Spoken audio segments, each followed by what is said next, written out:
Estás escuchando Eso que sentís por Antonella Rebelio Carballo. ¿Alguna vez te pasó de estar con un tema dando vueltas en la cabeza durante todo el día y aunque puedas continuar, seguir trabajando, seguir organizando, resolviendo, manejando, cocinando, atendiendo, leyendo, incluso estudiando, ese tema sigue estando de fondo? Es como si el tema fuera el paisaje y vos solo fueras cambiando de escena. ¿Te pasó que de repente cuando encontrás esos momentitos de paz, esos momentos en los que no estás siendo productiva o productivo, cuando te metes a bañar, cuando te pones a cocinar o cuando te dispones a dormir, a descansar, ese pensamiento aparece como una ola, se vuelve más intenso, más grande, mucho más difícil de controlar? Porque en ese momento tu mente empieza a construir escenarios posibles. Empieza a construir muchos más escenarios, muchas hipótesis que son casi interminables, muchas posibilidades que se habilitan frente a una simple idea, a un simple pensamiento. ¿Y si pasó esto? ¿Y si dijo aquello? ¿Y si significa algo más? También te puede haber pasado alguna vez de estar esperando una respuesta a un mensaje, a un mail, a una propuesta, y que tu mente empiece a repetirse una y otra vez la misma pregunta. ¿Por qué no contesta? ¿Habrá pasado algo? ¿Habré dicho algo mal? ¿Le habrá molestado algo? ¿Estará ocupado? ¿Estará ocupada? Todo esto pasa en tu cabeza mientras vos continúas con tu día a día. Es decir, tus compañeros de trabajo, tu familia, tus amigos, rara vez notan lo que te pasa. A lo sumo te pueden decir, che, estás más callado o estás más pensativa hoy, pero todo sigue funcionando igual. Es como si por fuera nada cambiara, pero adentro tuyo está pasando de todo, porque no es solo tu mente.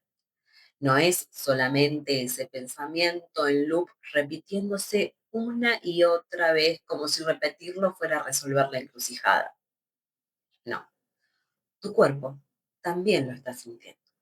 Tu cuerpo lo vive y atraviesa esto con vos, aunque ni siquiera te estés moviendo. Porque cuando ese pensamiento aparece, cuando la pregunta vuelve una y otra vez, tu respiración cambia, se vuelve mucho más cortita, porque tu pecho se ajusta. La mandíbula se empieza a tensionar sin que te des cuenta y el estómago se contrae. A lo mejor lo notás porque estás un poquito más inapetente de lo normal. Y así, sin darte cuenta, tu sistema entero entró en activación por ese pensamiento. Como venimos viendo en los episodios anteriores, esto no es solo una idea, es una respuesta corporal, una respuesta que te prepara para accionar frente a eso que tu cerebro está viviendo como una amenaza o como algo que necesitas resolver. Y hay algo muy interesante que sabemos sobre cómo funcionan nuestros pensamientos.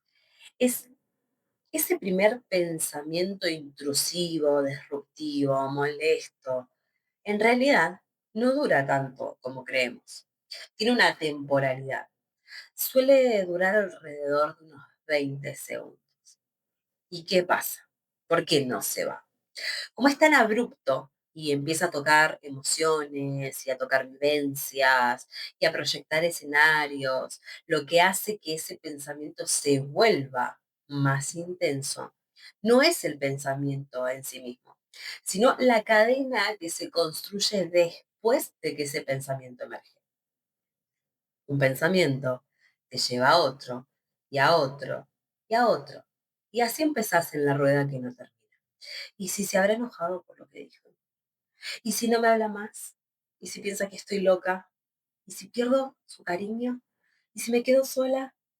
Y esa cadena, que muchas veces no es tan consciente como te la estoy diciendo ahora, pero está ahí, hace que el pensamiento crezca sobremanera. Y cuando nos damos cuenta, ya no estamos en un pensamiento, estamos adentro de la historia completa. Y el cuerpo responde a esa historia como si estuviera ocurriendo. Ahí aparece la ansiedad, aparece la urgencia, ahí aparece esa desesperación mental por intentar resolver algo que todavía ni siquiera pasó. Pero si en esos primeros segundos, en esos primeros 20 segundos, somos capaces de intervenir, el circuito cambia por completo. Y hay formas muy simples para hacerlos, muy simples, pero que no las tenemos presentes con tanta frecuencia. Porque ante este nivel de alerta es tentador quedarse pensando. Es como decir, ¿cómo me voy a calmar? Mirá todo lo que puede pasar. Tengo que pensar soluciones posibles. Y sin embargo, intervenir en ese momento cambia todo. Una de las formas más simples de intervenir es a través de la respiración. Una respiración cuadrada, cuadrática, en cubo. La puedes haber escuchado muchas veces de distintas formas. Es una respiración que consiste en inhalar en 4 segundos, retener 4 segundos la respiración, exhalar en 4 segundos y sostener el cuerpo sin aire durante 4 segundos. Por eso se le llama cuadrática. Cuando repetís este ciclo 5, 6 veces, depende del ritmo que lo hagas, le das a tu sistema esos segundos necesarios para salir de la intensidad, de lo abrupto de ese pensamiento que te atacó. Pero lo más importante es que mientras estás inhalando, mientras estás reteniendo y exhalando, tu atención deja de estar en el pensamiento y vuelve al cuerpo. Y cuando volvés al cuerpo, el sistema nervioso cambia. La frecuencia cardíaca baja, la activación disminuye. El cuerpo deja de interpretar que hay un peligro inmediato.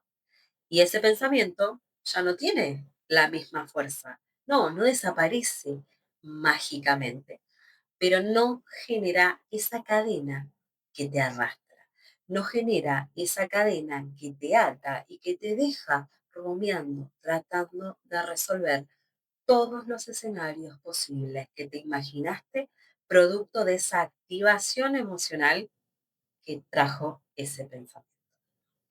Eso, exactamente, eso es regulación emocional. Y se dice que es una habilidad, porque en realidad no depende de cómo te sentís, depende más bien de algo que podés aprender, porque regular no significa dejar de sentir. Regular es modificar el impulso fisiológico que sostiene a esa emoción por más tiempo del que nos es placentero sostener. Y cuando regulás, cambia cómo te sentís, cambia cómo pensás, cambia cómo respondés a las situaciones y cambia así el resto del día. Porque muchas veces no tenemos un mal día, tenemos una serie de momentos que no pudimos regular. Entonces ya nos despertamos cruzados, como quien dice. Y ese momento arrastra al siguiente, y al siguiente, y al siguiente. Y ojo, ¿eh? Que regular no es siempre reaccionar.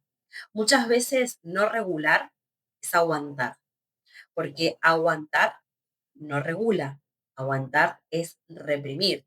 Y cuando reprimimos durante mucho tiempo no estamos regulando, estamos fingiendo demencia. Ya sabemos lo que viene después. La respiración es una vía directa, pero hay muchas otras formas de regular que pasamos por alto a lo largo de los días.